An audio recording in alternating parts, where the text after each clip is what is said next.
ظالم کا مقابلہ اور مظلومین کی مدد و حمایت جو ہے وہ انبیاء علیہم الصلاۃ والسلام کا مشن رہا ہے. آپ اس بارے میں کیا کہیے گا؟ شکریہ زینب. دیکھیں انبیاء کرام آئے ہیں تو لوگوں کو بتانے کے لیے، اللہ سے ملانے کے لیے. ایک جیسے کہ اللہ رب العزت نے قرآن مجید میں فرمایا ان الشرک لظلم عظیم، کہ ظلم عظیم شرک ہے. اللہ کو اس کا حق نہ دینا کہ وہ معبود ہے، بنانے والا ہے، وہ خالق ہے، اس کو ماننا نہیں، اور اس کی جگہ وہ چیزیں جو خادم ہے آپ کی چاند سورج کی پرستش کرنا، یہ ظلم ہے، ظلم عظیم ہے. کہ آپ رب کو مانیں، رب کو معبود مانیں. تو ایک بنیادی طور پر بندوں کو رب سے ملانا ایک مشن. دوسرا عدل کا نظام. اب یہ نظام دین کو آپ کیا سمجھتے ہیں؟ دین اسلام کو، اسی کو نظام صلاحت بھی کہتے ہیں، اسی کو نظام عدل بھی کہتے ہیں، کہ دنیا میں حقدار کو اس کا حق دینا، حقوق العباد جو اللہ نے مقرر کیے ہیں انہیں آسان طریقے سے ادا کرنا. والدین کا حق ہے، پڑوسیوں کا حق ہے، دیگر لوگوں کا حق ہے. آپ اس کی جگہ زیادتی اور ظلم کرتے چلے جاتے ہیں، کسی کے ساتھ کسی کو جسمانی تکلیف پہنچاتے ہیں. اور نبی کریم علیہ السلام کو فرمان مبارک المسلم من سالم المسلمون من لسانہ و یدہ، کہ مسلمان وہ ہے کہ جس کے ہاتھ اور زبان سے دوسرے محفوظ رہیں. پھر تاریخ اٹھا کر دیکھیں تو فرعون میں فرعونیت تھی. بنی اسرائیل پر کس قدر ظلم و ستم کیے جاتے تھے، ان سے بیگار لی جاتی تھی، انہیں ایک خدمتگار نہیں غلاموں جیسا ان سے سلوک کیا جاتا تھا، انہیں کسی طرح کا کوئی حق حاصل نہیں تھا، اور سارا دن کولو کے بیل کی طرح انہیں ان سے بیگار لینی، ان سے مزدوریاں لینی. پھر وہ واقعہ کہ ان کے سارے بیٹوں کو مار دینا اور بیٹیوں کو زندہ رکھنا. تو اللہ نے وہاں حضرت موسیٰ علیہ السلام کو بھیجا جنہیں بنی اسرائیل کو بچایا، اور آخر میں فرعون غرق ہوا. حضرت شعیب علیہ السلام کی قوم کا زیادتی کیا تھی؟ وہ ناپ تول میں کمی بیشی کرتے تھے. جب بھی میزان پر کوئی چیز رکھتے تھے تو وہ صحیح تولتے نہیں تھے. اسی طرح قوم عاد، قوم سمود میں کیا تھا؟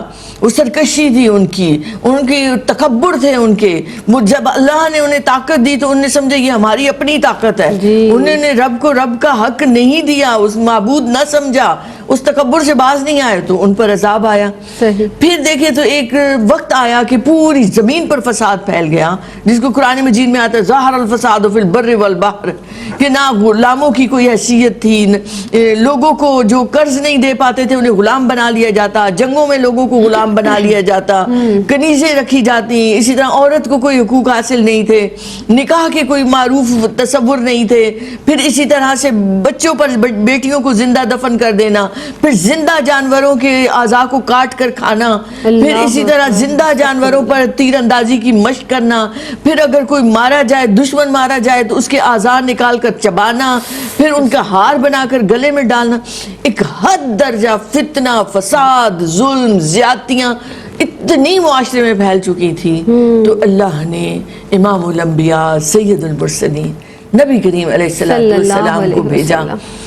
وہ نظام لے کر آئے، وہ دین لے کر آئے کہ جس میں اللہ رب العزت نے ہر ایک کو اس کے حقوق نہ صرف دیے بلکہ آپ صلی اللہ علیہ وسلم نے اپنی زندگی سے ایک مثال بنا دی. سبحان اللہ، سبحان اللہ. ہر شعبے میں، اخلاقیات کے شعبے میں، معاشرتی شعبے میں، اس لین دین کے شعبے میں، تجارت کے شعبے میں. تو وہ نظام، وہ دین ایک مکمل ہو کر سامنے آیا.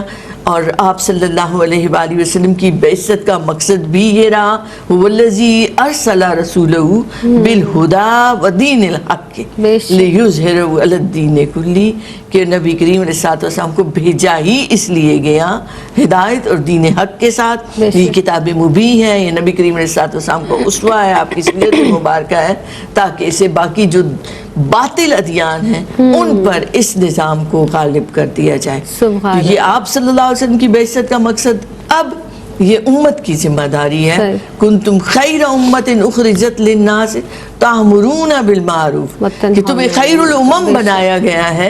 اب یہ تمہاری ذمہ داری ہے کہ نیکی کا حکم دو، برائی سے روکو. تو یہ ذمہ داری اب علماء کی ہے، اب ذمہ داران کی ہے، گویا ہر مسلمان کی ہے. اب کتنا اچھا ہمارا دین ہے اور کتنا بیلنس یہ دین ہے کہ اگر ہم نے اس کو عملی جامہ پہنا دیا، یعنی قوانین تو ہیں، ان کو عملی طور پر نفاذ اس کا اگر ہو گیا تو دنیا جو ہے وہ جنت نظیر ہو جائے الحمدللہ. لیکن بس کوشش ہے، اللہ تعالیٰ سے دعا بھی ہے اور درخواست بھی ہے، جو عمل درآمد کرنے والے ہیں ان سے درخواست بھی ہے کہ دین اسلام جو ہے نا بڑا خوبصورت دین ہے.